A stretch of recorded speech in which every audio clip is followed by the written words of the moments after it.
Assalamualaikum warahmatullahi wabarakatuh. Perkenalkan, nama saya Despiani Natalia dengan NIM 2892150260.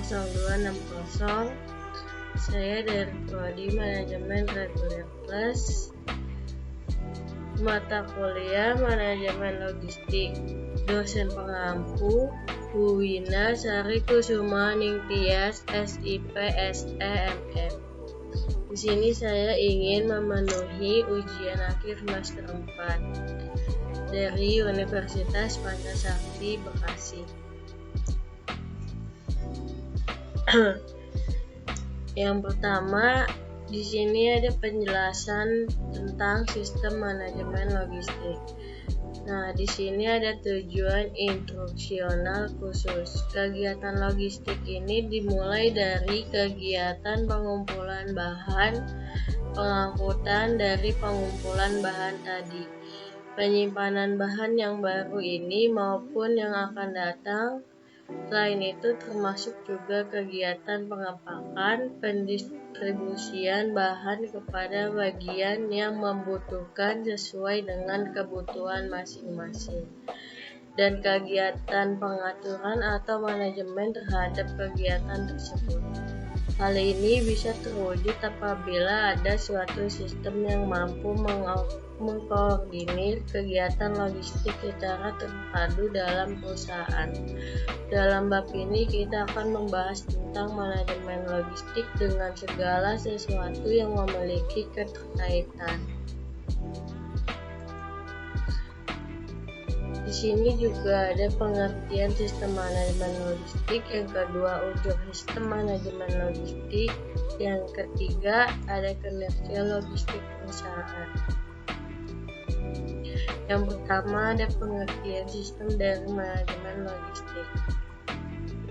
Sistem manajemen logistik ini merupakan segala usaha terpadu guna pencapaian tujuan logistik yang telah dibuat dan ditentukan sebelumnya.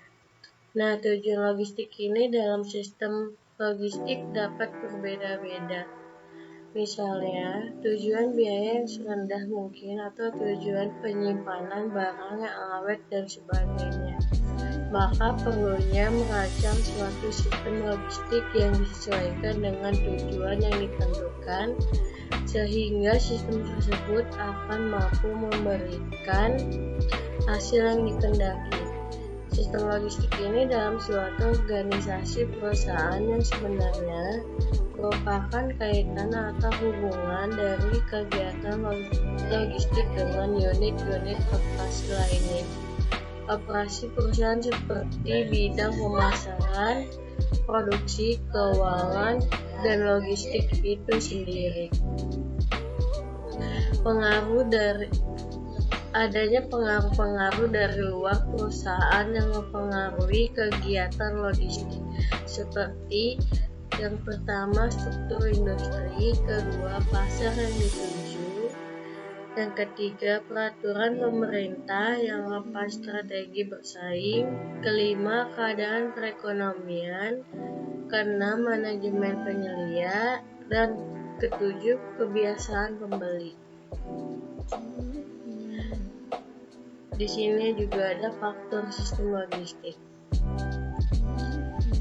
Operasi perusahaan dari dalam dan luar organisasi perusahaan sangat mempengaruhi kegiatan logistik, karena kegiatan ini tidak bisa berdiri sendiri, melainkan harus selalu mempertimbangkan kepentingan bagian lain. Perusahaan yang melakukan efisiensi logistik akan mendapatkan keuntungan dalam biaya dan jasa. Ada faktor-faktor dalam sistem terpadu organisasi perusahaan adalah yang pertama pengumpulan, yaitu kegiatan pengumpulan sejumlah barang dari sebagian barang yang ditunjuk guna penjualan akhir ke konsumen. Yang kedua ada penyimpanan, kegiatan yang berkonsentrasi pada penyimpanan barang. Fungsi ini penyimpanan biasanya disebar di antara perusahaan di dalam kelompoknya. Yang ketiga, ada transfer suatu mekanisme transformasi dari suatu atau beberapa macam barang yang harus diubah bentuknya secara fisik guna menunjang transaksi. Dan terakhir, ada penyebaran penempatan produk yang dikalikan dengan jenis klasifikasi pada tempat tertentu dan dilakukan.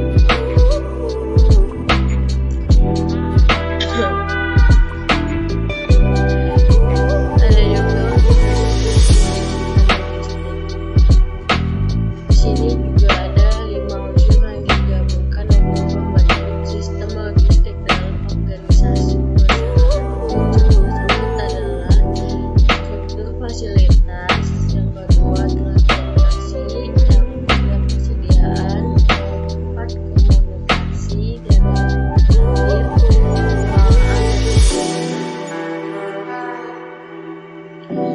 Yang pertama, struktur fasilitas dari fasilitas ini yang dipilih merupakan suatu hal yang sangat fundamental bagi hasil logistik. Yang kedua, transportasi. Sistem logistik ini memandang kegiatan transportasi dengan faktor yang memegang peran, misalnya biaya, kecepatan, pelayanan, dan konsistensi. Dan yang ketiga, persediaan. Secara teori ini dapat mengadakan jumlah persediaan yang sama akan tetapi bisa menyebabkan jumlah persediaan yang berbeda di sini.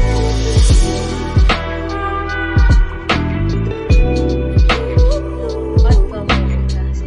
Komunikasi yang harus dilakukan adalah komunikasi umum, yaitu suatu komunikasi yang berjalan di antara semua bagian perusahaan. Dan terakhir, pengelolaan dan penyimpanan. Pengelolaan dan penyimpanan berhubungan dengan kebijakan jumlah persediaan secara selektif. Melalui jumlah persediaan ini serta di antara lokasi fasilitas, kegiatan transportasi, alokasi, persediaan, dan jaminan komunikasi yang digunakan dapat menjadikan kegiatan pengelolaan dan penyimpanan merupakan suatu struktur sistem bagi yang keempat juga ada kinerja logistik perusahaan. Kinerja logistik perusahaan ini kinerja aktivitas logistik harus mampu menghasilkan uang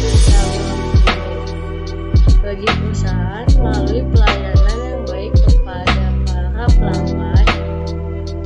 Untuk mewujudkannya, Boeing 1968 menetapkan komponen hitungan berdasarkan definisi tersebut.